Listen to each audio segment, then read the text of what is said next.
Hello everyone. In this lecture, we are going to discuss about the supermesh analysis.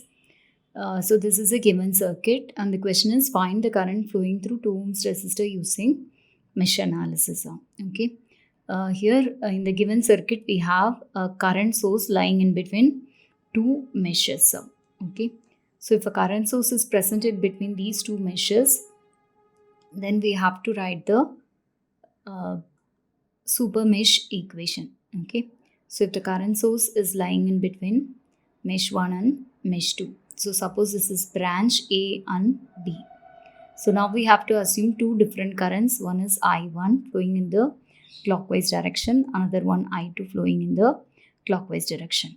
Okay, so now what we have to do is we should not consider this particular branch while writing the supermesh equation.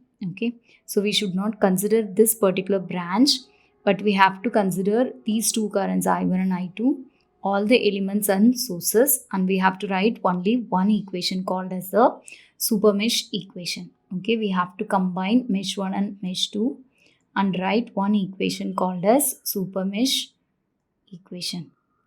Okay, so now as usual we have to write down the voltage drop as well as voltage riser. So if you see here, this I1 is flowing from minus to plus with respect to 10 volt source, hence it is voltage riser. So next we have to write down the voltage drop across 4 ohms resistor.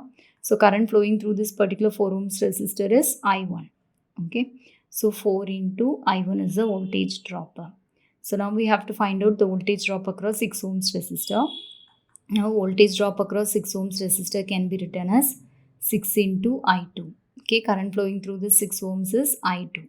Okay, so now if we see the 6 volt source, the current I2 is flowing from positive to negative. Okay, so if it is flowing from positive to negative, then it is considered as voltage drop only. So this is again considered as voltage drop 6. So next we have to find out the voltage drop across the 2 ohms resistor. Again, this 2 ohms resistor is lying in mesh 2 and current flowing is I2 only. So 2 into I2 is a voltage drop. So now we have to add all the voltage drops. So sum of the voltage drops is equal to 4I1 plus 6I2 plus 6 plus 2I2. Okay. So on simplification, we will get 4I1 plus 8I2 plus 6. So now we have to write down the Kirchhoff's voltage law. So by Kirchhoff's voltage law, sum of the voltage drops is equal to sum of the voltage rise in a closed circuit. So now we have found out both these and we have to equate them. Okay. So 4I1 plus 8I2 plus 6 is the voltage drop. Now voltage rise is equal to 10. So on simplification, we will get 4I1 plus 8I2 is equal to 6 will go this side. So 10 minus 6 will be 4. So this is equation number 1. Okay. So once you have written the supermesh equation, next we have to equate this particular current source to the branch current. Okay. So AB is a branch. So this current, this AB branch is lying in between mesh 1 and mesh 2, right? So from mesh 1, I1 is flowing in the downward direction. From mesh 2, I2 is flowing in the upward direction. So the net current flowing through this particular branch AB is I1 minus I2. Okay. So if you are considering the direction of this 2A, this current source is flowing from B to A. Okay, the direction of this particular current source, given current source is from B to A.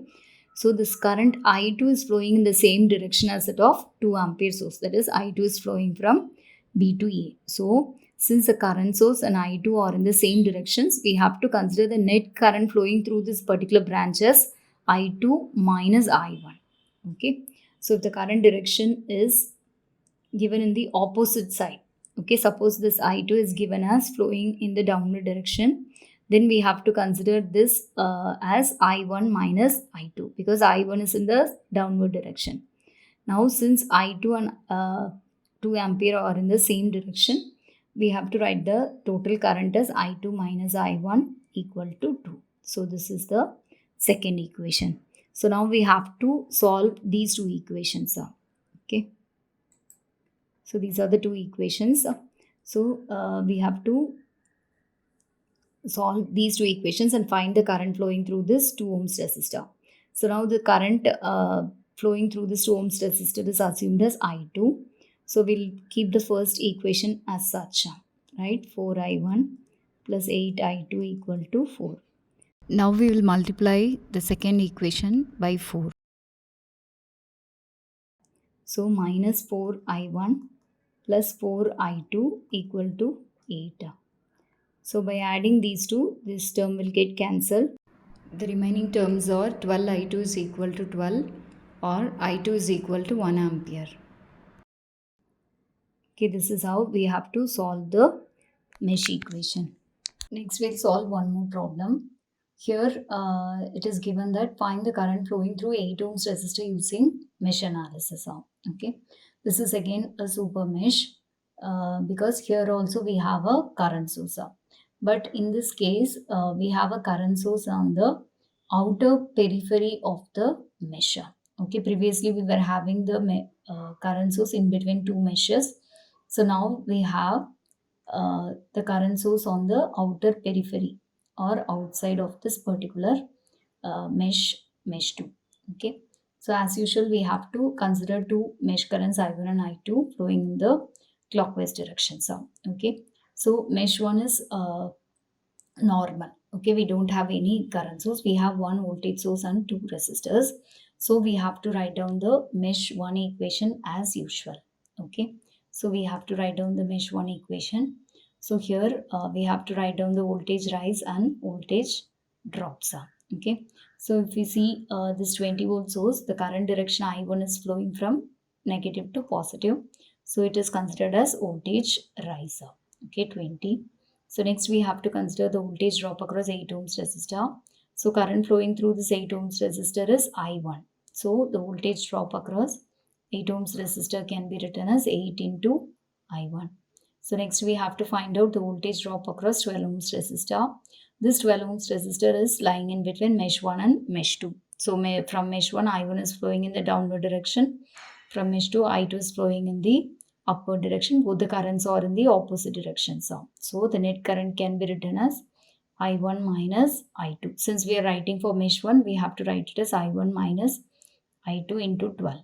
So this is equal to 12I1 minus 12I2. Okay.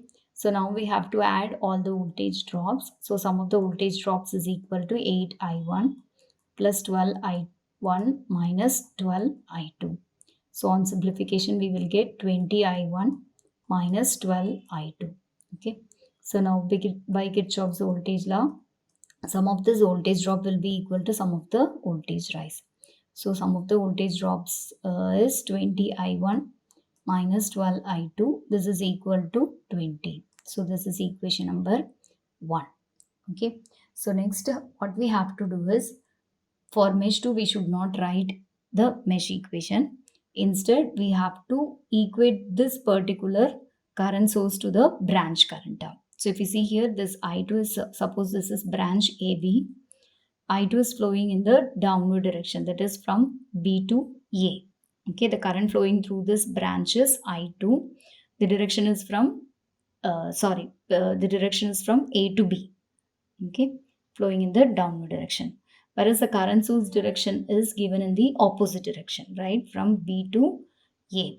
So we have to write this I2 equal to minus 10. We have to equate the branch current to the source current. Here the branch current is I2. I2 is flowing from A to B, whereas the current source direction is given as from B to A. So we have to include a negative sign over here. Okay, so thus we have got two equations, 20I1 minus 12I2 equal to 20 first equation, and I2 is equal to minus 10 the second equation.